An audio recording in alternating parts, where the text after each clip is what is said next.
কোনোদিন দেখলাম না। যেই এই কথা বলেছেন রাধারানী তখন ভাবলেন একটু দেখি এই বাদিনীকে তাড়ানো যায় কি।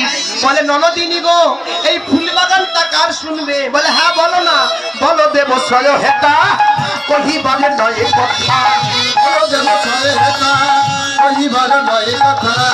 এই বলে বলো দেবের পা, এই বলো দেবের মা। ও ননদিনী, এই যে এই বনে কে বাস করে জানো ননদিনী? কে? বলদেব। বিশাল বড় দেহ, শত শত পদ, শত শত হস্ত, শত শত মাথা, আকাশের মতো দেখতে। তার একটা মাথা আছে, কান দুটো কুলোর মতো, তার দুটো মূলর মতো।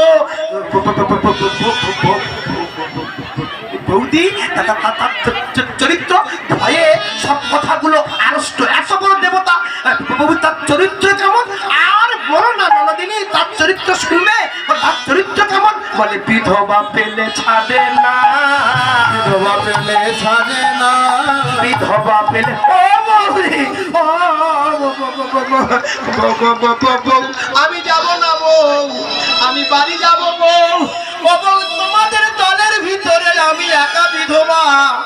বউ গো, আমি বাড়ি যাব।